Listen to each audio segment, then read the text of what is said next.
रावण की लंका नहीं है। कर चरण कृतम वाग्गायजम कर्मजम वा। तो राम सेतु कैसे बना?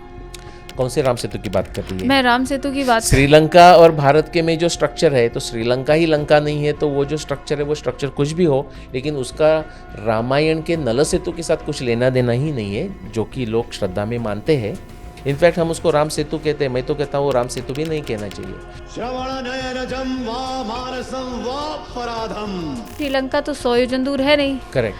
तो क्या ये जो आइलैंड्स शिफ्ट हुए हैं, जो ज्योग्राफी में चेंज हुआ है over the period of time, ये उसके कारण है कि श्रीलंका इतने पास आ गई है, या फिर विहितम विहितम वा सर्वमेदक्षवस्। हनुमान जी को चिरंजीवी बोला जाता है। हनुमान जी के बारे में माना जाता है कि वो आज भी हमारे साथ हैं, कि जब तक इस धरती पर राम नाम होगा तब तक वो रहेंगे। था कि जेन जी को अंडर एस्टिमेट मत करो। आप कोई जुगाड़ करके रॉन्ग आंसर उनको दे देंगे तो जेन जी जरूर फाइंड आउट कर देंगे। जो ब्लड सकिंग बैट्स है वो पूरा विश्व में अभी सिर्फ दक्षिण अमेरिका में है, जिसका वर्णन सुग्रीव कर रहा है 14,000 साल पहले। तो लास्ट प्रश्न का जो उत्तर है वो मेरे लिए बहुत ही इजी है। जय जय करुणाब्धे श्री महादेव शंभो। नीलेश जी, बहुत बहुत स्वागत एक बार फिर से हमारे इस चैनल पे रामायण के बारे में भी बात करने के लिए। जैसे अभी हमने पार्ट 1 किया है महाभारत पे, पार्ट 2 करेंगे हम रामायण पे। बहुत सारे मेरे प्रश्न हैं। रामायण, मुझे ऐसा लगता है कि मैं बहुत ही ज़्यादा पर्सनली जुड़ी हुई हूँ रामायण के साथ। बहुत ज़्यादा टाइम मैंने इन्वेस्ट किया है रामायण पढ़ने में, वाल्मीकि रामायण, रामचरितमानस। तो मेरे बहुत सारे प्रश्न हैं। मैं सीधे प्रश्नों की वर्षा आपसे करूंगी। सबसे पहले तो मैं आपके हिसाब से ये जानना चाहूँगी कि रामायण एक्चुअली कब हुई थी, कितने समय पहले हुआ था? ओके। उसका समय आता है, राम और रावण युद्ध का जो वर्ष आता है वो आता है 12,209 BC। हमारे डिस्कशन के लिए, सिंप्लिसिटी के लिए हम कहेंगे 14,000 ईयर्स अगो, क्योंकि 12,200 में हम 2,000 साल अभी के ऐड करेंगे तो 14,000 ईयर्स से ज़्यादा आ जाता है समय। तो हम डिस्कशन के लिए 14,000 ईयर्स अगो ऐसा उपयोग करेंगे। पर फिर ये त्रेता युग लाखों लाख साल पहले, फिर इसका और वो कैसे मतलब आप युगों के बारे में कुछ बताइए फिर। हाँ, तो ये दो बात सत्य है कि रामायण में ही ऐसा वर्णन आता है कि वो त्रेता युग की बात चल रही है। जैसे कि महाभारत में जो युद्ध का समय है वो द्वापर युग का अंत और कलयुग का भी प्रारंभ होने वाला है, ऐसा वर्णन आता है। ट्रांजिशन पीरियड था। हाँ, ट्रांजिशन पीरियड। तो हमें ये समझना बहुत इम्पोर्टेंट है कि युग यानी कि युग लिटरली वर्ड में कनेक्टर, जोड़ने वाला, ऐसा युग ऐसा कनेक्टर। तो एक से ट्रांजिशन भी कह सकते हैं आप उसको, तो उसका संबंध है। लेकिन युग के बहुत सारे अर्थ है। जैसे कि मैंने कहा, जो एक अनादर संशोधक है अरुण उपाध्याय जी, उन्होंने 26 डिफरेंट व्याख्या ढूंढी है हमारे ग्रंथों से ही, और मैंने उसमें 10 और ऐड कर दिए हैं, तो 36 हो गए। तो जो हमारे दर्शक है, जो हमारे सुनने वाले हैं, उनको ध्यान में रखना पड़ेगा कि उनके मन में जनरली एक ही व्याख्या रहती है। वो क्या व्याख्या है? कलयुग के 4 लाख, अब इंग्लिश में इसमें 4,32,000 इंग्लिश में के, तो 432,000। द्वापर युग के उससे डबल यानी कि 8,64,000 ईयर्स। त्रेता युग के 3 टाइम्स 432 के, और कृतयुग के सब ऐड करके 4.32 मिलियन ईयर्स हो जाते हैं। ये जो व्याख्या है ना, जो सबके मन में अटी हुई है, वो इतना कैल्सिफाइड, फॉसिलाइज होके बैठे कि जब आप प्रश्न मुझे पूछ रहे हैं, मैंने आप 1 घंटा भी लेके और उत्तर दिया ना, तो भी बहुत लोगों के दिमाग में वो घटना जाती नहीं। क्योंकि वो क्या सोचते हैं, मेरे मन में जो मेरा जो डेफिनेशन है वो भाई वैसा ही रहेगा। आपका ये रिस्पॉन्सिबिलिटी है कि आपका 14,000 एडजस्ट करके दिखाओ। ऐसा एडजस्ट होगा नहीं। इसके लिए जो उनका जो प्रेमिस है ना, जो हमें सिखाया गया, जो उन्होंने इंटरनलाइज कर दिया है, उसको पूरा डिसॉल्व करके नष्ट करना पड़ेगा। नष्ट करने के पहले मैं उसका उत्तर दे दूं कि ये कहाँ से नंबर आते हैं। ये जो 432,000, 864,000 द्वापर के, त्रेता के उसके 3 टाइम्स, ये जो नंबर्स आते हैं, ये नंबर्स है हमारे यहाँ, ठीक है। लेकिन उसका मैथमेटिकल ये अरेंजमेंट है एस्ट्रोनॉमी के कार्य करने के लिए।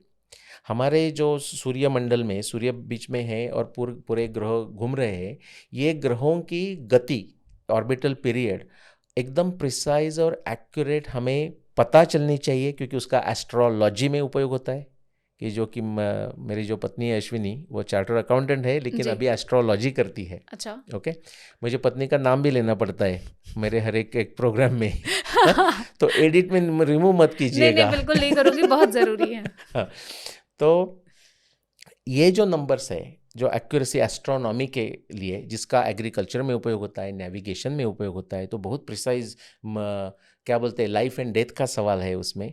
इसी के कारण एक्यूरेट होने चाहिए, इसलिए मैथमेटिकल अरेंजमेंट्स है वो ऐसा होता है कि आप सूर्य सिद्धांत में चले जाइए या आर्यभट्टिया में चले जाइए, ऐसा वर्णन आता है कि जब सूर्य के 4.32 मिलियन ईयर्स महायुग मीन्स क्या हो गया, सूर्य के 4.32 मिलियन फेरे हो गए। जब सूर्य के 4.32 मिलियन फेरे होते हैं तो चंद्र के इतने होते हैं, गुरु के इतने होते हैं, शुक्र के इतने होते हैं, और फिर पृथ्वी की जो सूर्य की गति, पृथ्वी के आसपास की गति, एक्चुअली पृथ्वी की गति जी, है 365 डेज, उसका भी उसमें वर्णन आता है। तो आप रेशो ले सकते हैं कि चंद्र के इतने रोटेशंस डिवाइडेड बाय सूर्य के इतने रोटेशंस, फिर उसको 365 का एडजस्ट कर दो, तो आपको चंद्र को रोटेशन करने के लिए कितना समय लगता है, 27.3 डे, वो उससे उत्तर आ जाता है। गुरु के लिए 12 साल लगते हैं, शनि के लिए 29 पॉइंट इतना साल लगते हैं। ये एक्यूरेट नंबर आने के लिए ये अरेंजमेंट है। ये जो लंबा युग की जो अरेंजमेंट है वो सिर्फ एस्ट्रोनॉमी के लिए है, उसका इतिहास की कालगणना के साथ कोई संबंध नहीं है। तो रामायण त्रेता युग में हुआ, महाभारत द्वापर और कलयुग के संधि काल में हुआ, लेकिन वो कितना साल पहले हुआ और उसका हम ये एस्ट्रोनॉमी के जो युग है उससे गणना करने का प्रयत्न करना, यानी कि हमें एक चीज़ एक नाम से ही अलग अलग व्याख्या हो सकती है। जैसे कि आपका नाम मनोज्ञा है, तो क्या आप ही एक मनोज्ञा है? नहीं, और भी मनोज्ञा होगी। वैसे ही युग के डिफरेंट डिफरेंट व्याख्या है। अच्छा, चूँकि रामायण के बारे में इतना मैंने पढ़ा है, तो जब हनुमान जी सीता जी को लेने के लिए जाते हैं तो ये बोला जाता है ना कि 100 योजन हाँ की दूरी उन्होंने कवर हाँ करी। हाँ फिर जब पुल बनता है तब भी ये डिस्क्राइब्ड है कि उन्होंने 4 दिन में शायद 100 योजन पुल बांध दिया। हाँ, पर आज की श्रीलंका तो 100 योजन दूर है नहीं। करेक्ट। तो क्या ये जो आइलैंड्स शिफ्ट हुए हैं, जो ज्योग्राफी में चेंज हुआ है over the period of time, ये उसके कारण है कि श्रीलंका इतने पास आ गई है, या फिर क्या है ये? अच्छा जी, तो आपके एक 2-3 प्रश्न है जी, लेकिन उसमें एक कह दूं कि जब शतयोजन की बात होती है, जी, कभी कभी वो लिटरली ले सकते हैं हम, जी। क्योंकि सच में उनको शतयोजन ही कहना था। और कभी कभी हम उसको मेटाफोरिकली, यानी कि बहुत डिस्टेंस, जैसे कि हम पूछे कि अरे अमेरिका कितनी दूर है, तो हम बोलते हैं हजारों माइल्स दूर है, ऐसा। तो ये एग्जैक्ट नंबर नहीं है, जस्ट बहुत लंबा डिस्टेंस है कहने के लिए। ये एक बात हो गई। दूसरी बात, आपने श्रीलंका की बात की, तो श्रीलंका का जो श्रीलंका ये जो नाम मिला है वही 1972 में मिला है, 1972 में। उसके कारण अलग है, उसमें हम चर्चा ज़्यादा जाते नहीं। लेकिन वाल्मीकि रामायण का आपका भी अभ्यास है, तो वाल्मीकि रामायण में आप अभ्यास करेंगे और आप देखेंगे कि हनुमान को पहले पता नहीं थी लंका, तो ठीक है वो कहाँ भी घूमे होंगे, लेकिन वो आने के बाद जब राम, लक्ष्मण, सुग्रीव, हनुमान, अंगद सब वानर सेना के साथ जब जाते हैं, तो आज की श्रीलंका लंका होती तो ये पूरा वानर सेना को सह्याद्री माउंटेन के बाद नीलगिरी माउंटेन, मलय माउंटेन जाने की जरूरत ही नहीं होती। वो तो उन्होंने ईस्ट वर्ड जाना चाहिए था, आंध्र प्रदेश से निकल के नीचे रामेश्वरम की तरफ जाना चाहिए था। रामेश्वरम का वर्णन भी वाल्मीकि रामायण में नहीं है बाय द वे। तो फिर वो शंकर जी का मतलब पूजा जो करी थी वो कहाँ पे करी उन्होंने? शंकर जी की जो पूजा है ना वो भी वाल्मीकि रामायण में नहीं है, वो कंबर रामायण में आपको कंबर रामायण मिलेगी, में, और फिर वहाँ जी, से तुलसीदास जी ने में जी, लिया होगा, तुलसीदास जी भावार्थ ने, रामायण में जी, महाराष्ट्र में जी। मिलेगी। ये हमें भी समझना चाहिए। थोड़ा सा बैक ट्रैक करता हूँ कि हमारे ग्रंथों का ना एक प्राधान्य उद्देश्य क्या है वो भी हमें समझना चाहिए। कोई जी। भी एक ग्रंथ में बहुत सारी बातें आती है। समझ लो हम ऋग्वेद या वेद की बात करें या ऋग्वेद की प्रायता बात करें, तो ऋग्वेद ये ध्यान प्रधान ग्रंथ है, इसलिए मंत्रों का आपका अर्थ समझे नहीं समझे इतना इंपॉर्टेंट नहीं है जितना मंत्रों का शुद्ध उच्चारण और चैंटिंग करना जरूरी है।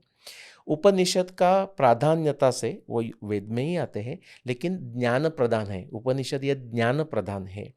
हम रामायण की बात करें तो उसमें इतिहास तो है, बाकी भी सब वेद का ज्ञान भी है, लेकिन रामायण ये प्राधान्यता से नीति प्रधान है। रामायण, सॉरी डिड आई से उपनिषद, नहीं, रामायण ये नीति प्रधान है। आप महाभारत की बात करें तो महाभारत में सब कुछ है, तब भी प्राधान्यता से वो कर्म प्रधान है। हाँ, और भागवत पुराण की हम बात करें तो वो भक्ति प्रधान है। सिमिलरली हम जब ये ग्रह देखते हैं, ये जो रामायण पे जो अलग अलग जो ग्रंथ लिखे गए, जैसे कि तुलसीदास जी की मानस रामचरितमानस, संत एकनाथ की भावार्थ रामायण, कंब की रामायण, तो ये भक्ति रस से या भक्ति प्रधान ये ग्रंथ है। उसमें इतिहास भी आता है लेकिन भक्ति प्रधान ग्रंथ है। आपको बहुत चेंजेस मिलेंगे। एक एग्जांपल देता हूँ कि जैसे कि वाल्मीकि रामायण में जब विश्वामित्र आते हैं और दशरथ को कहते हैं कि मुझे राम चाहिए, तो दशरथ तैयार नहीं होता। जी बिल्कुल दशरथ तो नहीं थे। बेशुद्ध हो जाते हैं, जी 16 फिर से। भी फिर भी वो देने के लिए तैयार नहीं, मुझे कुछ भी और मांगो, राम को मत मांगो। ओके, और बाद में फिर वशिष्ठ उनको समझाते हैं, वामदेव समझाते हैं, फिर होता है ना। ये जो लंबा जो ड्रामा कहे हम, ये वो तुलसीदास जी ने क्या किया है, एक दो लाइन में फिनिश चौपाई कर में दिया है। finish करा। हाँ, वो कहा है कि विश्वामित्र आ गए, उन्होंने दशरथ से मांगा, दशरथ बहुत आनंदी हो गए और उनको उन्होंने दे दिया। समझाया और दे दिया। क्योंकि उनको उसमें लंबा समय बिताना नहीं है, क्योंकि वो भक्ति प्रधान है, उसमें वो हिस्टोरिकल नैरेटिव इतना इम्पोर्टेंट नहीं है। लेकिन हमें इतिहास के दृष्टि से देखना है, जो मेरा प्राधान्यता रहा है, एम्फेसिस रहा है, तो हमें वाल्मीकि रामायण का ही आधार लेना पड़ता है। जी, तो इसलिए हाँ, फिर जी इसलिए फिर श्रीलंका रावण की लंका नहीं है। तो जो अभी जो लंका का जो अस्तित्व जो होना चाहिए, वहाँ तो कुछ भी नहीं है, सिर्फ डीप ओशन है। लेकिन हमें जो वाल्मीकि रामायण के रेफरेंसेस है, एस्ट्रोनॉमी ग्रंथों के रेफरेंसेस है, और लास्ट समझ लो 1500-2000 साल में हुए बहुत सारे रामायण के ड्रामा, रामायण के लिखे हुए पेपर्स मीनिंग पुराने काव्य, उससे भी हमें पता चलता है। एक ही एग्जांपल लेता हूँ हमारे समय के कारण, कि पुराने मीन्स लाइक लास्ट 1000 साल में भी जो कोई ड्रामा काव्य लिखे गए, उसमें भी वर्णन ऐसा आता है कि समझ लो रावण निकला कोई सवारी करने के लिए, या भगवान राम निकले अयोध्या के लिए, तो वर्णन ऐसा आता है कि उनका विमान लंका से निकला, उसके बाद ये एक द्वीप दिखा, ये द्वीप दिखा, उसके लिस्ट में वर्णन आता है सिंहल द्वीप दिखा, उसके बाद फिर जम्बू द्वीप आया, मीन्स भारत की लैंड आई। तो जो श्रीलंका है उसका पहला नाम था सिंहल द्वीप। तो लंका से ये जो ग्रंथ है इन बिटवीन, उसमें भी लंका से उसको अलग माना गया है। तो श्रीलंका, ये लंका वैसी भी नहीं है रावण की लंका। तो कहाँ होनी चाहिए, हमें एस्ट्रोनॉमी टेक्स्ट बताते हैं कि श्रीलंका नहीं, लंका का जो जगह है वो 0 लॉन्जिट्यूड 0 लैटिट्यूड। तो 0 लैटिट्यूड यानी कि विषुववृत्त इक्वेटर, 0 लॉन्जिट्यूड यानी कि प्राइम मेरिडियन आज की नहीं, ग्रीनिच से जाने वाली, वो तो ब्रिटिश लोगों ने हमारे से चुरा के लेके गई 1860 में। लेकिन तब की जो अभी हम हमारे सब एस्ट्रोनॉमी टेक्स्ट में जो प्राइम मेरिडियन है, उसका वर्णन ही ऐसा आता है कि दैट लाइन फ्रॉम नॉर्थ, उत्तर ध्रुव से दक्षिण ध्रुव में जाने वाली, कि जो सुरालय से जाती है, ऊपर का कोई जगह, उसके बाद कुरुक्षेत्र, रोहतक, स्थानेश्वर, उज्जैन, और बाद में बदामी, वातापी, ऐसा करके जो जाती है और लंका में मिलती है। तो सब हमारा जो इंडियन एस्ट्रोनॉमी है वो इक्वेटोरियल एस्ट्रोनॉमी है। तो वो जहाँ 0-0 हो जाते हैं, वो अभी जगह हमने देखेंगे तो हमें पता चलता है कि अभी जो मालदीव्स है ना, उसके पूर्व में डीप ओशन में अभी वो जगह आती है। तो लंका का क्या हुआ हमें पता नहीं, बट अभी वो लंका है नहीं। तो राम सेतु कैसे बना? कौन से राम सेतु की बात कर रही है? मैं राम सेतु की बात। श्रीलंका और भारत के में जो स्ट्रक्चर है, तो श्रीलंका ही लंका नहीं है, तो वो जो स्ट्रक्चर है वो स्ट्रक्चर कुछ भी हो, लेकिन उसका रामायण के नल सेतु के साथ कुछ लेना देना ही नहीं है, जो कि लोग श्रद्धा में मानते हैं। तो राम सेतु जो बनाया गया था, तो वो टेम्पररी ही बनाया गया था और उसका भी कोई अस्तित्व नहीं है। उसका अस्तित्व नहीं है। उसके नीचे के कोई जैसा लक्षद्वीप, शायद वो एरिया हो, वहां से बनाया होगा, लेकिन उसका अस्तित्व नहीं, वो हो सकता है, मैं स्पेकुलेटिव बोल रहा हूँ। लेकिन आप वर्णन देखें वाल्मीकि रामायण का, कि जहाँ जहाँ जगह के लिए, जैसा हम ब्रिज बांधते हैं तो बीच में सपोर्टिंग रखते हैं, ऐसे स्टोन्स डालते थे और बाद में ट्रीज लाके उसको वाइन से बांधते थे, वो चले जाएंगे। ऐसा कोई फॉसिलाइज्ड वुड कहाँ मिलता है? और मिलता है तो भी वो श्रीलंका के यहाँ ढूंढना नहीं चाहिए। वो आप लक्षद्वीप जाके पानी में स्विमिंग करके, डीप ओशन स्कूबा डाइविंग करके देख सकते हैं लोग। कुछ मिलेगा नहीं ऐसा मुझे लगता है, बट जिनको इच्छा है वो देख सकते हैं। तो अभी का जो वो दिखता है, जो पुल दिख रहा है, पुल जैसी जो आकृति दिख रही है, जो आपके हिसाब से पुल नहीं है, रामायण के साथ कोई संबंध नहीं है। तो वो क्या चीज है? वो ऐसे नेचुरल स्ट्रक्चर है, नेचुरल स्ट्रक्चर है वो, उसमें तो कंस्ट्रक्टेड स्ट्रक्चर नहीं है। बट समझ लो वो कोई रिसर्च के बाद कंस्ट्रक्शन स्ट्रक्चर हुआ, ऐसा सिद्ध हुआ, या अभी भी कोई मान रहा है कि वो कंस्ट्रक्टेड स्ट्रक्चर है, तो हो भी सकता है, उसके साथ मैं आर्ग्यू नहीं कर रहा हूँ। लेकिन ये मैं तब भी कहूँगा कि उसका रामायण के नल सेतु के साथ कोई संबंध हो नहीं सकता। आपको नहीं लगता कि ये भारत की जो पूरा पॉपुलेशन है, भारतीय जो हैं, वो राम जी पे बहुत भरोसा करते हैं? राम जी के इस मैमथ कार्य जो करा था उन्होंने, इस पुल बांधना उस पे, और उस राम सेतु पे जहाँ पे वो धनुष कोडी से बना हुआ है, उससे बहुत भरोसा करते हैं। तो ये उनके दिमाग के साथ खिलवाड़ और मेस्डअप करना नहीं हो जाएगा कि चलो किसी चीज़ पे तो भरोसा है उनको, और आप ये बोल रहे हैं कि नहीं, ये तो पुल ही नहीं है, पुल तो कोई और था, आप तो गलत चीज़ को आप मानते चले आ रहे हैं। बहुत ही बढ़िया प्रश्न पूछा आपने। खिलवाड़ तो किसी ने तो की जरूर है, ये मैं कहूँगा। लेकिन आपका कहना यह है कि ठीक है, किसी ने खिलवाड़ की भी हो, लेकिन आज तो लोगों के मन में वो एक श्रद्धा बैठी है, आप उसको क्यों हिला रहे हैं, ये हाँ, आपका क्योंकि प्रश्न जब है। इतने संशय, कलयुग में हम इतनी सारी चीज़ों से स्ट्रगल कर रहे हैं, हम्म, जहाँ पे हम युवाओं को, ये जो जेनजी है, हम उस पे उसको अपने हिस्ट्री तक को माइथोलॉजी करके Correct. शुरुआत करनी पड़ती करेक्ट। है। तो किसी चीज़ पे अगर भरोसा हो रहा है तो उसको क्यों हिलाना हाँ, है? इसलिए मैं कह रहा हूँ, अभी आपने जेन जी का उच्चार किया करके मैं उसको उपयोग कर रहा हूँ, नहीं तो मैं अदरवाइज दूसरा कुछ आंसर देता था कि जेन जी को अंडर एस्टिमेट मत करो। आप कोई जुगाड़ करके रॉन्ग आंसर उनको दे देंगे तो जेन जी जरूर फाइंड आउट कर देंगे। हमारे जो भारत की परंपरा है वो उनको सिखाना जरूरी है। आप कहाँ भी कोई लिस्ट करो, फॉर एग्जाम्पल दैवी प्रकृति का, दैवी वृत्ति का लिस्ट है, अभयम सत्व संशुद्धि, ज्ञान योग व्यवस्थिति, ज्ञान सब अभयम सत्व संशुद्धि, उसमें सत्य आएगा, अहिंसा सत्यम त्यागम, सब में सत्य सत्य आता है। सत्यमेव जयते, ये हमारा भारत का ब्रीद वाक्य है, तो उपनिषद से आता है, सत्यमेव जयते नानृतम, हमें सत्य की ही सतत जय होती है, ना कि अनृत की। और सत्य न पंथा विततो दैवयाना, लेकिन आप बीच में कहाँ जुगाड़ करोगे, कहाँ तो किसी का, एक बच्चों का हम समाधान करते हैं ना, अभी बाहर मत जाना, बाहर भूत बैठे हैं रात में, तो बच्चा थोड़ा बड़ा हो जाता है तो उसको समझता है कि जो मम्मी बोल रही है वो कोई भूत नहीं है। तो जेन जी को भी वो पता चलेगा कुछ दिन में, उनका तो और ही उनका नेगेटिव हो जाएगा कि ये लोगों ने मुझे पहले 10 साल मेरे फंसाया उन्होंने कि ये श्रीलंका ही लंका है और बीच में का जो स्ट्रक्चर है वही नल सेतु है। इनफैक्ट हम उसको राम सेतु कहते हैं, मैं तो कहता हूँ वो राम सेतु भी नहीं कहना चाहिए। खुद वाल्मीकि, भगवान राम पे तो हमारी आस्था है ही, बट खुद वाल्मीकि उसको राम सेतु नहीं कहते। रामोपाख्यान में व्यासदेव भी उसको राम सेतु नहीं कहते, वो नल सेतु कह रहे, वो नल सेतु कह रहे, हम क्यों उसको राम सेतु कह रहे? वो भी हमें उनको करेक्ट करना चाहिए, उनको करेक्ट करना चाहिए, हमारे लिए खुद को करेक्ट करना चाहिए। सत्य न पंथा विततो दैवयाना, यह मेरा अनुभव रहा है कि जब आप सत्य की बात करते हो, कितना भी वो कटु क्यों न हो, तब हमें कितना भी अनस्टेबल अनवस्थानात क्यों न हो, लेकिन in the long run it is the right decision to do it, इसलिए मैं ये करता हूँ। चलिए ठीक है, मान लेते हैं हम आपकी बात। पर अगर जैसे जब राम जी समुद्र देवता से रिक्वेस्ट कर रहे थे जगह देने के लिए, सबसे पहले उन्होंने उनकी तपस्या करी, उनको आह्वान करा, फिर भी वो नहीं माने तो वो क्रोधित हो गए, उन्होंने ब्रह्मास्त्र चलाया। तब समुद्र देवता प्रकट हुए, उन्होंने बोला कि आपकी सेना में ही एक इंजीनियर हैं, विश्वामित्र के पुत्र हैं, नल, जो आपने बोला नल करेक्ट पुल, तो उनसे आप समुद्र पे बांध सकते हैं पुल।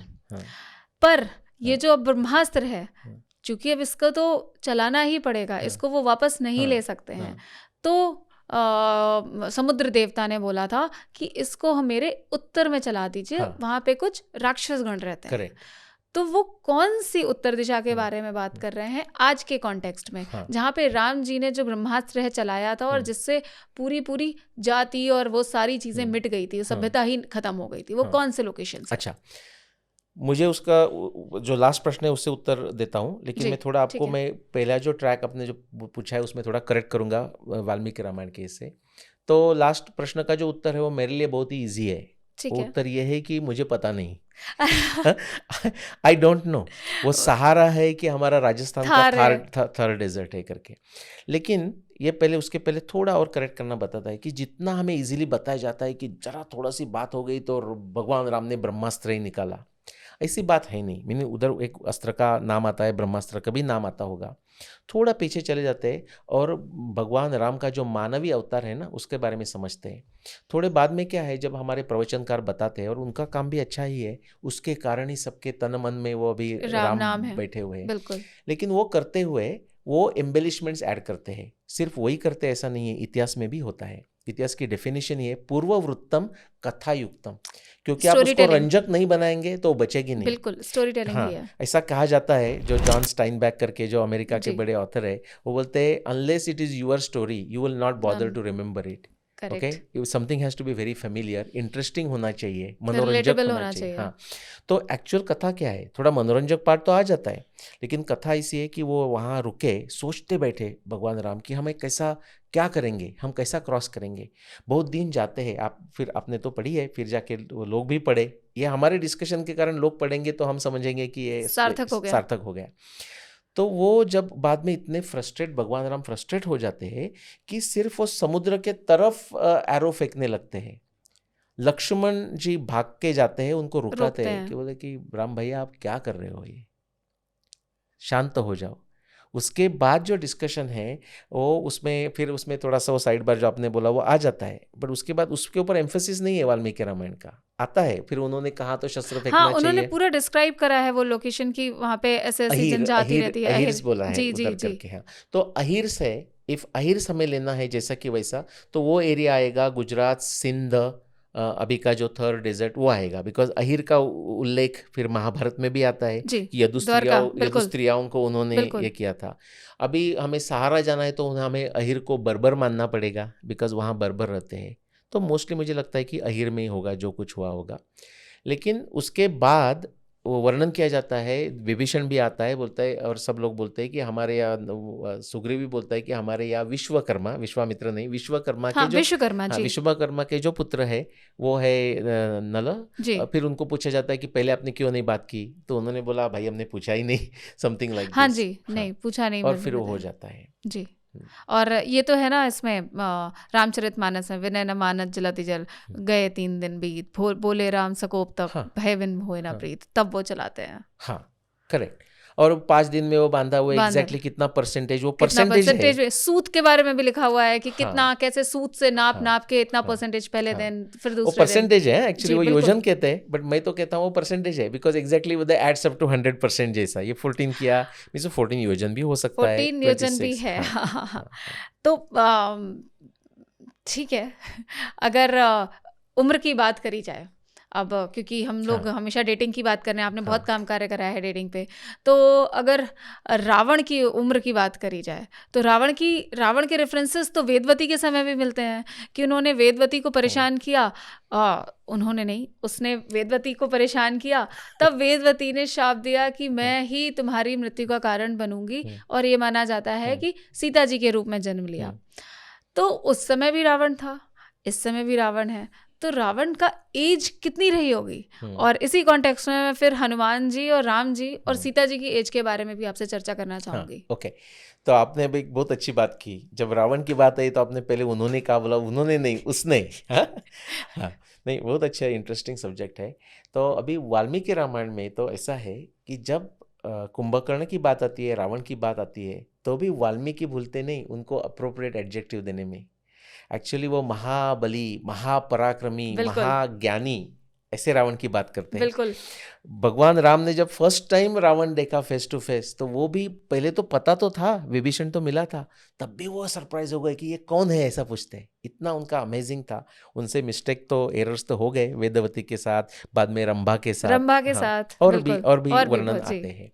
तो आपका प्रश्न है कि फिर रावण की आयु क्या, उसमें हमें ये समझना पड़ेगा, ये बहुत बार बाकी भी होता है, ये मेरा थियरी आप समझ सकते हैं। मेरे जो एक गुरु, मैं जिनको गुरु समान मानता हूँ, वो अभी नहीं है हमारे साथ, डॉक्टर पद्माकर विष्णुवर्तक, अभी 5-6 साल वो चले गए। उनका अमेजिंग इतना रिसर्च है कि उनको भारत रत्न में मिला तो भी कम है, लेकिन किसी को नाम भी पता नहीं। ये हमारे भारत की भारत एक की तो ये शोकांतिका बिल्कुल रति बिल्कुल है। है, हाँ, बिल्कुल। जिसका कोई कुछ किया नहीं उसको भी भारत रत्न सब पद्म पुरस्कार मिल सकते हैं, जिनको अच्छा किया है उनको भी मिलते हैं। ये जी। मोदी जी ने बहुत अच्छी बात की है आजकल। बहुत सारे लोग ऐसे होते हैं जिन्होंने बहुत अच्छे कार्य करे हैं पर उनका नाम नहीं हुआ है। हाँ, उनका नाम नहीं हुआ। तो उन्होंने जो कहा है वही मैं थोड़ा आपके लिए रिपीट कर रहा हूँ और जी। मुझे वो मान्य है वो जो कहते हैं। ये विश्वामित्र वशिष्ठ उनके बारे में भी वो बात आती है कि विश्वामित्र रामायण में भी है, वशिष्ठ रामायण में जी भी है, जी वाल्मीकि जी रामायण में है। जी। आपको ये भी पता होगा कि महाभारत में ये सब महाभारत लोग भी में भी हैं। हैं, जी तो हाँ। वो उतने वही एक व्यक्ति लंबा जिया नहीं है। जो उनके जो पुत्र ऐसा जो होता है ना, जैसे कि कोई वंश को भी शाप दिया जाता है, जैसे कि उनके पुत्र वाल्मीकि महाभारत में भी है। तो कैसे है, दो स्ट्रीम्स है।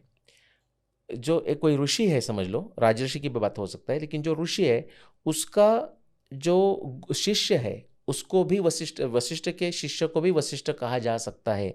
तो ये हुआ डिसिप्लिक सक्सेशन, गुरु शिष्य परंपरा। और उनके पुत्र है, फिजिकल ऐसे कनेक्शन से पुत्र है, जो उसको हम जेनेटिक सक्सेशन कहेंगे, उनको भी वशिष्ठ कहा जाएगा। जैसे कि मेरा गोत्र वशिष्ठ है, जी।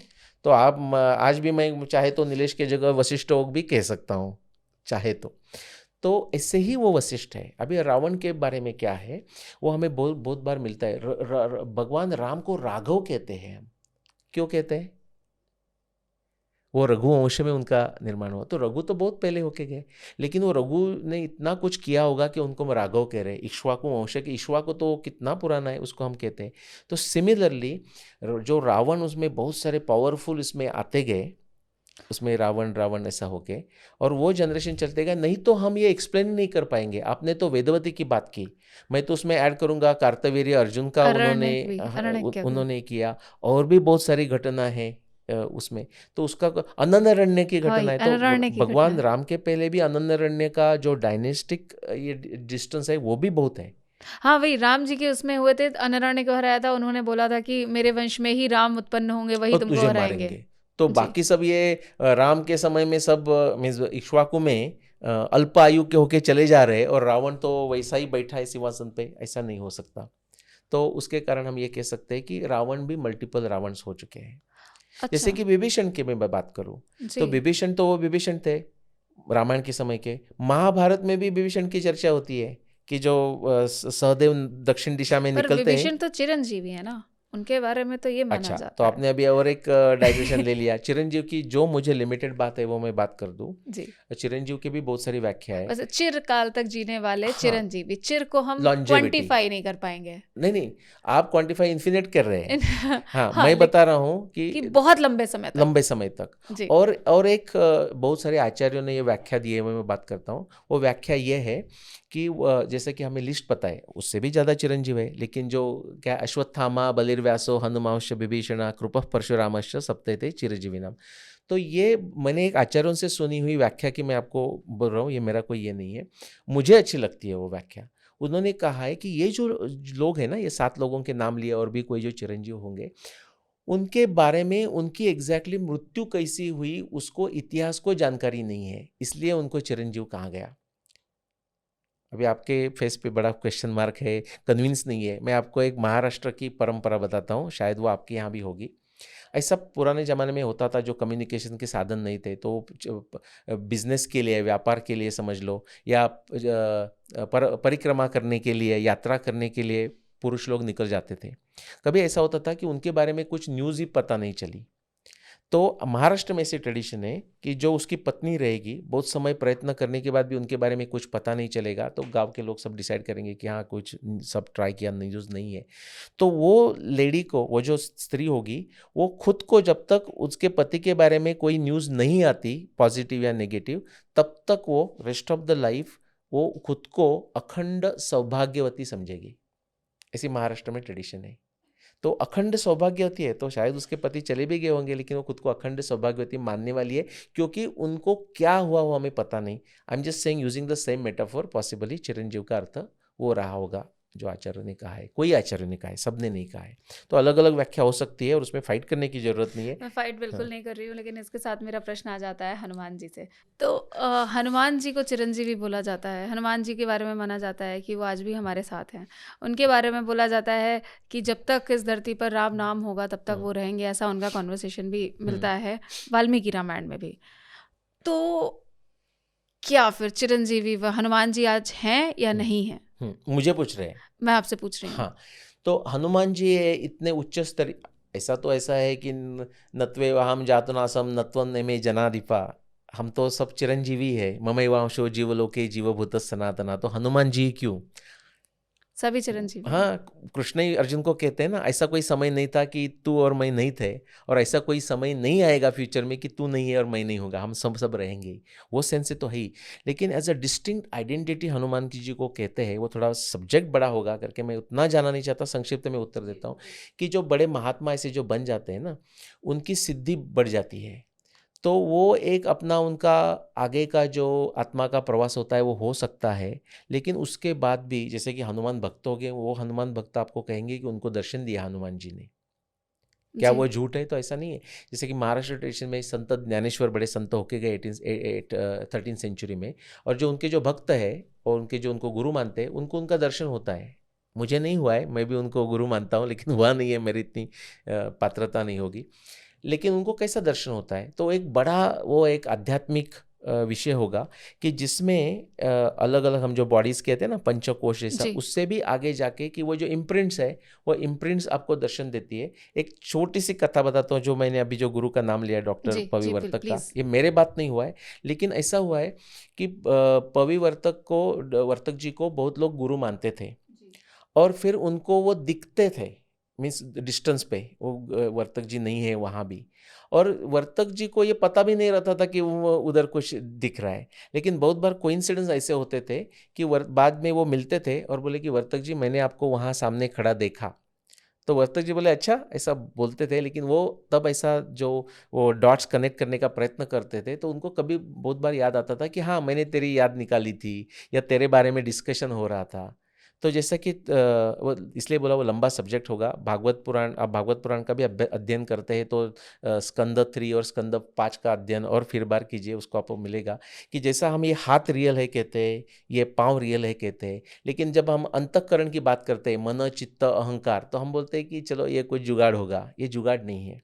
इनफैक्ट हमारे जो वृत्ति बोले हैं ना, अभयम, सत्व, संशुद्धि, ज्ञान, योग, व्यवस्थिति, दानम, दमश्च, कर्मश्च, तो दान वृत्ति, ऐसा कहा जाता है कि दान वृत्ति ये जैसा मेरा फिंगर है ना, वैसी मेरी एक दान वृत्ति एक एंटिटी है अंदर, वो सटल एंटिटी है।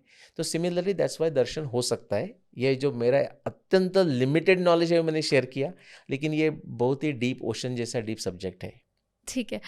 राम जी और सीता जी की उम्र की बात हाँ, करनी थी, हम वापस से उस पे आते हैं अपने टॉपिक पे। हाँ, आपको उसमें कंट्रोवर्सी पता है ना क्या है? कंट्रोवर्सी शायद यही है कि सीता जी की विवाह की जो उम्र है उसके बारे में काफी वो 6 विवाद होता 6 है। ईयर होता है और 6 साल की थी, हाँ, ऐसा काफी एक विवाद वर्णन होता आता है इस है। पे। आपको मेरा एक ब्लॉग है, शायद आपने ये जब आप पॉडकास्ट रखेंगे तो ब्लॉग का लिंक भी दे सकते हैं। बिल्कुल। एज ऑफ रामा, जी। हाँ, AGE, age of Rama, why does it matter, ऐसा करके ब्लॉग है मेरा। उसमें मैंने बहुत ही डिटेल में दिया है। मैं संक्षिप्त में बताता हूँ कि वाल्मीकि रामायण में ही ये दोनों जो आप बातें हैं ना उसकी चर्चा है। वो कौन से दोनों बातें हैं कि हम ऐसा करेंगे कि जब भगवान राम वनवास में निकले तो उनकी आयु क्या थी, उससे ये प्रॉब्लम सॉल्व हो जाते हैं, क्योंकि वो फिर उनका विवाह कब हुआ होता है। तो एक जो रेफरेंस है, जो कंट्रोवर्शियल, जो लोगों को ज़्यादा पता है, उससे प्रारंभ करते हैं कि उसमें सीता ऐसी बताती है और फिर मारीच ऋषि रावण को बताता है वगैरह वगैरह, 2-3 जगह आते हैं कि जब उनका विवाह हुआ, पहले वो कहती है कि मेरा विवाह के बाद मैं अयोध्या में 12 साल रही, उसके बाद वनवास में हम निकले। और विवाह जब हुआ तब राम की आयु 13 थी और मेरी आयु 6 थी। ऐसे सीता के मुंह में ऐसे वाक्य वाल्मीकि रामायण में आते हैं। ओके, तो फिर वो 6 में 12 ऐड करो तो उनका 18 हो जाएगा और भगवान राम का 25 के आसपास हो जाएगा, 13 + 12 जो कुछ होगा वो, ऐसा वर्णन किया जाता है। ये है वाल्मीकि रामायण में रेफरेंसेस। इसके अगेंस्ट जो रेफरेंसेस है वो ऐसे है कि जब विश्वामित्र आते हैं तो उन 16 वर्ष, 16 साल के थे। हाँ, तो 16 साल के थे। उसके बाद वो सिद्धाश्रम में उन्होंने काम किया, इमीडिएटली मिथिला गए, उनका विवाह हो गया, तो इसका मतलब उनका विवाह के समय वही उनका 16 था। उसके बाद वो चारों के विवाह हो गए, अयोध्या में इमीडिएटली आ गए। उसके बाद जो वर्णन आता है वो वर्णन ऐसा आता है कि उसके बाद तो ठीक है, बाल विवाह तो अभी अभी तक भी होते थे, लेकिन रामायण के समय का वर्णन ऐसा आता है कि वो चारों कपल्स अयोध्या में आने के बाद मेरे ब्लॉग में सब डिटेल वर्सेस है वाल्मीकि रामायण के, वो अपने अपने महल में, अपने अपने क्वार्टर्स में प्राइवेसी में रहने लगे। तो ये जब बहुत छोटे होंगे तो पहले बाल विवाह तो होते हैं, लेकिन वो प्राइवेसी में रहने नहीं लगते थे जब तक उनका मेंस्ट्रुएशन मैच्योरिटी नहीं आएगी तब तक का। तो वो मैच्योर थे, इसलिए वो प्राइवेट क्वार्टर्स में रहने लगे हैं। तो ये कॉन्ट्राडिक्ट करता है वो 6 वाला। पहले 16 ईयर्स जो है हमारा 19 वर्ष, वो भी कॉन्ट्राडिक्ट करता है, क्योंकि वैसा तो राम का आयु 13 होनी चाहिए, तो पहले ही 16 हो चुकी है इसके पहले। फिर जो 12 साल का जो वर्णन आता है कि 12 साल वो अयोध्या में रहे, उसमें बहुत ही प्रॉब्लम है, लेकिन 2 प्रॉब्लम बताता हूँ। एक तो आप क्रिटिकल एडिशन में देखोगे, बड़ौदा का क्रिटिकल एडिशन में, धन्यवाद मेरे मित्रों के लिए, मैं बोरी कहता हूँ उसको, बड़ौदा का एक क्रिटिकल एडिशन है वो, तो उसमें आप देखेंगे कि वो वर्ष आता है कि संवत्सर 1 साल के लिए वो रहे, 12 साल नहीं रहे। तो दूसरे एक जो फॉर्मुलेशन वर्ष आता है उसमें वो होता है द्वादश समा, यानी कि 12 ईयर्स। लेकिन वो इजीली मिस्टेक हो सकती है कि समा का उल्टा मास कर दिया तो 1 ईयर हो गया। फिर और एक उसको सपोर्टिंग एविडेंस ऐसा है कि इमेजिन कीजिए 12 साल वो रहे, वो फिर राम का राज्याभिषेक होने वाला था और वनवास में जाना पड़ा। नाउ इंटरेस्टिंग थिंग इज, युद्ध अपना विवाह होने के बाद उसका युधाजित मामा उसका आया है भरत का, और भरत और शत्रुघ्न और उनके जो पत्नी है वो चले जाते हैं। क्या वो 12 साल रहे? हाँ, क्योंकि इधर जब हो रहा है अभी, और जो वर्णन है ऐसा होता है कि सीता और भगवान राम ने मल्टीपल ऋतु वो अयोध्या में रहे। तो 2 से ज़्यादा ऋतु भी बहु बहु ऋतु। संस्कृत में हो जाता है। तो 1 वर्ष ही करेक्ट है, उनका आयु 16 होना ही करेक्ट है। और 3 रेफरेंस क्विकली बताता हूँ कि जब वो निकलते हैं ना वनवास के लिए, तो उनके आयु के 2 रेफरेंसेस आते हैं। एक बार 17 वर्ष थे, 17 साल के थे ऐसा आता है, और दूसरे यहाँ जो गोरेसियो का जो वाल्मीकि रामायण का एडिशन है उसमें आता है 18। तो 17-18 तो हो सकता चलता है, है। और 16 था तो 16 + 1 तो 17, वो भी करेक्ट है। और लास्ट रेफरेंस, जब सीता वनवास में जाती है और अत्रि ऋषि और अनुसुईया के साथ जब अनुसुईया उसकी की बात जी, चल रही जी। है, तो अनुसुईया जब बताती है थोड़ी आपकी बायोग्राफी बताओ टाइप का, तो वो कहती है कि पति संयोग सुलभम, जब मेरी आयु ऐसी हो गई कि पति के साथ संयोग होना सुलभ है, तब मेरे पिता को चिंता हो गई विवाह कि की। विवाह कैसे होगी। जी। अभी वो 6 साल में नहीं होगी वो। बिल्कुल, बिल्कुल। जब मैं विवाह योग्य हो गई तब मेरे पिता को चिंता हुई, तब उन्होंने है ना? बात तो करी। इससे जी। ये क्लियर होता है कि भगवान राम और सीता मोर और लेस एक आयु के ही थे, अराउंड 16 ईयर्स के थे। उनका तब विवाह हुआ, 1 साल वो अयोध्या में रहे 17-18 तक, और तब वो वनवास में।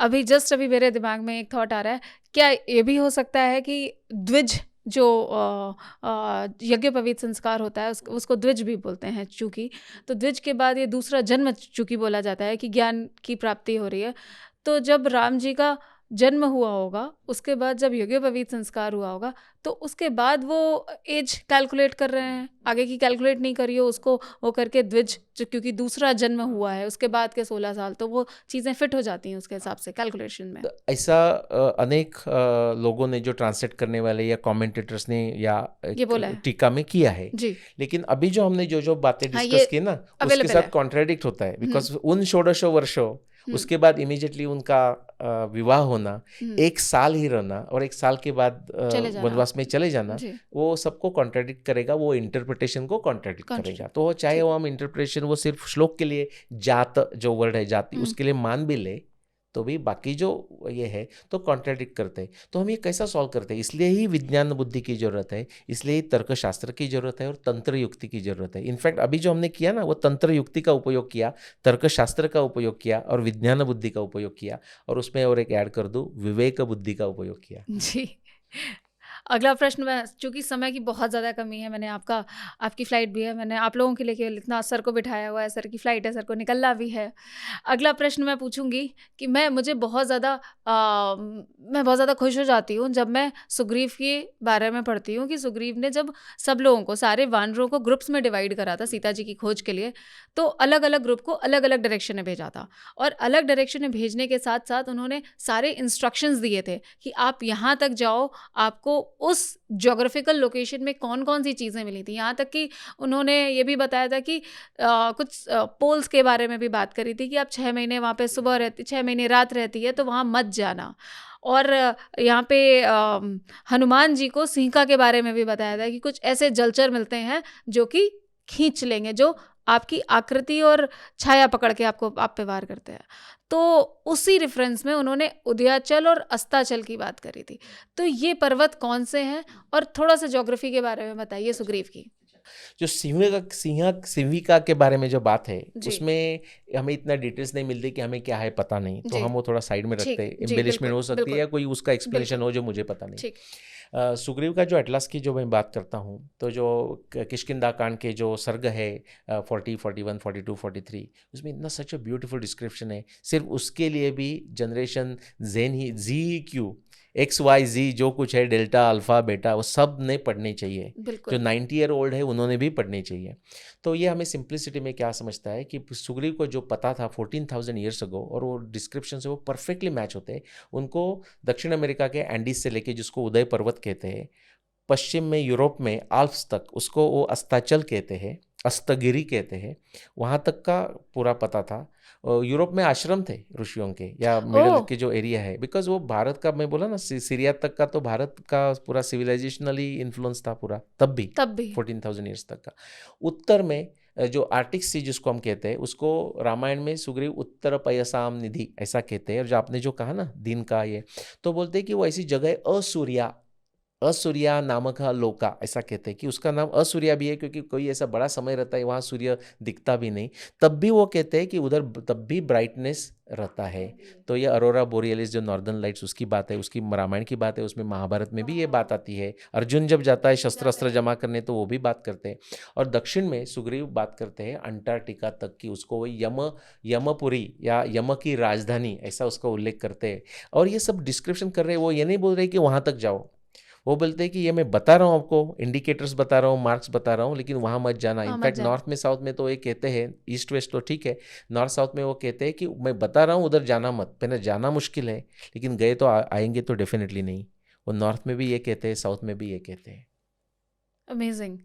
तो ये एंडीज तक के ये उदयाचल और अस्ताचल के बारे में बात होती है। और आई थिंक कोई एक कौन सा वो ट्राइडेंट की बात मैं कर रही हूँ, राइट। वो मैं संक्षिप्त में बताता हूँ अभी, लेकिन हम उस पर कभी फ्यूचर में पूरा, मैं बहुत ज़्यादा डिटेल में बात करना चाहती हूँ। लेके भी आप दक्षिण अमेरिका लेके भी, हम रामायण का दक्षिण अमेरिका लेके भी 8 घंटा बात कर सकते हैं, इतना डिटेल है। ओके, मुझे 8 घंटा 1 मिनट में सैंडविच करना है। तो वो जो एक स्ट्रक्चर है, तो वो स्ट्रक्चर जैसा कि वैसा रामायण में उसका वर्णन मिलता है। और वो उधर के लोगों को पता नहीं, लेकिन रामायण में ये भी वर्णन मिलता है कि वो किसने बिल्ड किया, कब बिल्ड किया और क्यों बिल्ड किया। ओके, ये सब वर्णन उसके मिलते हैं। त्रिशिरा कांचनस केतुस तालस्तस्य महात्मना स्थापित पर्वतस्य आग्रे विराजति सवेदिका। एग्जैक्टली आप ये वर्स लीजिए और वो वहाँ का परु का स्ट्रक्चर लीजिए, और कोई दूसरा डिस्क्रिप्शन उसका हो ही नहीं सकता। और ये क्यों बनाया, तो कि पूर्वस्य आदिशि निर्माणम, पूर्वस्य दिशा निर्माण करने का इंटरनेशनल डे लाइन जो आज होता है, वो पूर्वस्य आदिशि निर्माण के लिए है। ऐसा ही क्या है, पूर्वस्य आदिशि निर्माणम कृतम तत्त्रिदशेश्वरे ततः पर हेममय श्रीमान उदय पर्वत। उसके पीछे चले जाइए तो हिम से आच्छादित आपको उदय पर्वत मिल जाएगा, जो एंडीज है। क्विक एक बात बताता हूँ कि वो एंडीज जो नाम आया कैसा पता नहीं। आप थोड़ा सा डिटेल में बता दीजिए, क्योंकि मेरे पास केवल एक ही प्रश्न है, मैं इसको नहीं खींचूंगी। अच्छा, इसके बारे में हम थोड़ी देर डिटेल में बात कर लेते हैं कि साउथ अमेरिका में और इधर और 2-3 बातें बताता हूँ, प्लीज बताइए। तो एंडीज है ना, उसका ओरिजिन कैसा है हमें पता नहीं, कि वो नेटिव ओरिजिन था या ये फिर स्पेनिश लोगों ने कुछ मॉडिफाई अपना चंद्रगुप्त का सैंड्रोकोटस जैसा कर दिया, पता नहीं। लेकिन उधर रामायण में उसका वर्णन आता है कि जो ट्राइडेंट का जो मैंने वर्णन किया ना, वो इंसिग्निया, जैसा हमारा तिरंगा या हमारा भारत का इंसिग्निया है, सिंबल है ना जी उसका, जी ऐसा वो बोला ट्राइडेंट जो है वो उसके पीछे जो अनंत देव है उसके इंसिग्निया है, उसका साइन है, उसका सिंबल है। तो अनंत देव कौन है? जी वो रामायण कहता नहीं, लेकिन आप भागवत पुराण में मुझे लगता है 5वां स्कंद, लेकिन वो आप इजीली चेक कर सकते हैं, ग्लोरीज ऑफ अनंत देव करके आपको चैप्टर मिल जाएगा। अच्छा तो उसमें वर्णन किया है कि अनंत देव कौन है उधर। हमें वो अनंत शेष वगैरह तो पता है, तो वही है, बट उसमें ये कहा है कि अनंत देव ये पाताल का माउंटेन है, ऐसा भागवत पुराण में कहा है। साउथ अमेरिका पाताल है, हमारे पास समय कम है करके मैं उसमें ज़्यादा जाता नहीं। तो ये अनंत जो एंडीज माउंटेन है, एक्चुअली पूरा नॉर्थ अमेरिका साउथ अमेरिका में जो चेन है, नॉर्थ अमेरिका में इसको एंडीज कहते नहीं, लेकिन वो चेन जो रॉकी माउंटेन जो हम कहते हैं ना, वो पूरा सेंट्रल अमेरिका से जाके वही नीचे एंडीज बन जाता है। तो अभी आप इमेजिन कीजिए अनंत का वर्णन क्या है, सहस्र हेड्स है उसको। अभी सिंप्लिसिटी के लिए हम 7 दिखाते हैं, 5 दिखाते हैं, कभी 3 दिखाते हैं, लेकिन सहस्र हेड्स है। तो एंडीज के जो हर एक पीक है ना, वो उसके हेड्स इमेजिन करो। लेकिन जो मिस्टीरियस और अमेजिंग चीज़ है तो अभी आने वाली है। एंडीज माउंटेन में अभी आप जाके देखोगे, बाद में आप जरूर जाके देखना, गूगल में जाके सिर्फ ये टाइप करना अनंता, ANANTA, और मोन्ते अनंता, सेरो अनंता, जो स्पेनिश के जो भी वर्ड है, करो मोन्ते अनंता इन एंडीज, सेरो अनंता इन एंडीज, तो आपको एंडीज माउंटेन में 4 या 5 पिक्स मिल जाते हैं। उसका नाम है अनंता, जैसा कि वैसा स्पेलिंग, सेरो अनंता, मोन्ते अनंता और पुंतो अनंता, ऑल दैट लाइक दैट। और जब स्पेनिश लोग आ गए तो मैंने जब देखा तो मैंने बोला कोई भी लास्ट 400 ईयर्स में कोई भारत का आदमी जाके उसने कुछ पिक्स को नाम दिया होगा, तो फिर वो ये नहीं चलेगा। तो उन्होंने जब गए तो स्पेनिश लोगों ने रिकॉर्ड्स लिखे हुए हैं कि ये जो नाम था तब जब गए 500 ईयर्स पहले, तो नाम वो अनंता ही था, और उनको पता नहीं, तो उसने लिखा है कि अनंता अनंता, और उसका पता नहीं, बट उसका कुछ तो केचवा या अयामारा लैंग्वेज में कुछ तो मीनिंग होगा, क्योंकि उनको पता नहीं है, अयामारा केचवा को पता नहीं है वो अनंता क्या है। लेकिन हमारे भागवत पुराण में और हमारे वाल्मीकि रामायण में उसका अच्छी तरह वर्णन है, सब मैच होता है अभी। जो क्या, और एक लास्ट बताता हूँ कि जब वो सुग्रीव वर्णन करते हैं, और बहुत सारे हैं इसलिए बोला 8 घंटा लगेंगे उसको, लेकिन ऐसा है कि वो एक वैम्पायर बैट्स की बात करते हैं, मंदेह नाम राक्षसा, ऐसा वर्णन आता है, ऐश कलर के राक्षस थे। अभी भी उधर फॉसिलाइज रिकॉर्ड्स में 3 वैरायटीज के ऐसे वैम्पायर बैट्स मिलते हैं। बैट्स तो हमें सब जगह मिलते हैं, बैट्स को हिंदी में क्या कहते हैं? चमगादड़। हाँ? जो चमगादड़। कुछ है वो जी तो बैट्स तो दुनिया में मिलते हैं, लेकिन vampire bats, most of the bats are frugivorous है, फ्रूट्स वगैरह ऐसे खाते हैं। लेकिन वैम्पायर बैट्स जो ब्लड सकिंग बैट्स है, वो पूरा विश्व में अभी सिर्फ दक्षिण अमेरिका में है, जिसका वर्णन सुग्रीव कर रहा है 14,000 साल पहले। वाह मंदेह नाम राक्षसा, वो ऊपर से फ्लाई करने वाले की शैडो देख के उसको जाके अटैक करते, जैसा ईगल अटैक करके फिश को करता है, और उसका ब्लड सक कर लेते, और उल्टा खुद को हैंग कर लेते दिन के समय, तो वो बैट्स ही है। एक क्वेश्चन मैं पूछूंगी कि ये जो आप अनंता की बात कर रहे हैं, ये वही है, ये कौन से पर्वत हैं जिनके ऊपर सिटीज मिले हैं, ये उन्हीं की बात हो रही है? नहीं, एंडीज माउंटेन के ऊपर सिटीज कोई जगह मिलते हैं, जैसे माचू पिचू, हाँ, तो Machu Machu Picchu, Picchu Machu is in Picchu. Andes, yes, Machu Picchu is in Andes, correct. तो ये वही यमलोक है क्या? नहीं, वो यमलोक नहीं, अंटार्कटिका यमलोक है ये। हमारे अभी फिर लंबा लंबा चलते जाएगा वो, उसके लिए अलग करना पड़ेगा। महाबली का पाताल है ये। पाताल हाँ, है। जब वामन ने उनको मुंह कर जी दिया, हाउस अरेस्ट कर दिया, उसके बाद उसके पाश निकाल दिए, तो ऐसा वर्णन आता है भागवत पुराण में। जी 8 जी 8 जी स्कंद में वर्णन आएगा, शायद 8 स्कंद में। सर, मैं इसके बारे में आपसे अलग मैं पॉडकास्ट करूंगी, क्योंकि मुझे बहुत ज़्यादा इंटरेस्ट है सुग्रीव यस की ज्योग्राफी के बारे में, डिटेल में समझना है यस मुझे यस, कभी। करेंगे। मैं बस आखिरी क्वेश्चन पूछूंगी, और ये क्वेश्चन होगा बहुत ही भावनात्मक प्रधान, और वो प्रधान है कि भक्ति प्रधान है, कि जब राम जी को समुद्र देव आए थे उनसे मिलने के लिए, तो समुद्र है, वो पर्सोनिफाई कैसे हो हाँ, गए? कि क्या वो कोई राजा थे वहाँ के, या जैसे अग्निदेव भी सीता जी को निकाल के लाते हैं, तो वो अग्निदेव वो अग्नि ही थी, या फिर वहाँ के कोई राजा थे जिनके पास उन्होंने राम जी ने छोड़ दिया था, या क्या था? अच्छा, वो उसमें मैं थोड़ा ऐड कर दूं, जैसे कि बहुत बार आकाशवाणी हो जाती है। जी हाँ, आकाशवाणी हो जाती है। ये सब हम कंबाइन कर सकते हैं कि ऐसा है कि उसको इंग्लिश का डिसिप्लिन में हैगियोग्राफी कहते हैं, कि जो नैरेशन जो है ना, नैरेटर को नैरेशन कंटिन्यूशन करना है, उसमें ब्लैंक्स रखने नहीं है। तो कंटिन्यूशन करने के लिए उनको कभी कभी नैरेटर्स का रोल आता है, ऐसा करना पड़ता है। दूसरी जो बात है, इतिहास की जो डेफिनेशन है, पूर्ववृत्तम कथायुक्तम इतिहासम प्रचक्षते, तो वो कथा युक्त में रोचक करना है एक बात है, लेकिन नैरेशन भी डिस्कनेक्ट नहीं लगना चाहिए। इसके लिए जो वर्णन है उसमें वो वर्णन आता है, जैसे कि कभी भी कोई अच्छी बात हो गई तो एक और वर्णन आता है, रामायण में आता है, महाभारत में आता है कि पूरे देव देवता ऊपर आकाश में आ गए और उन्होंने पुष्प वृष्टि कर दी।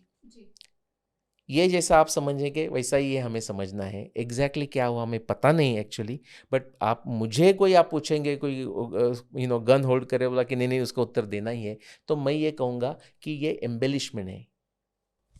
ठीक है सर, बहुत बहुत आभार सर। हमारे दर्शकों को भी मैं बोलूँगी कि सर से जितने भी प्रश्न हैं, वैसे तो बहुत ही छोटा हमारा कॉन्वर्सेशन हो पाया है, पर आपके स्टिल कोई प्रश्न बचते हैं रामायण से रिलेटेड, तो आप ज़रूर पूछिएगा कमेंट बॉक्स में। मैं सर को पक्के से दोबारा बुलाऊंगी। सर बहुत बहुत आभार, बहुत बहुत धन्यवाद आने के लिए। धन्यवाद मनोज।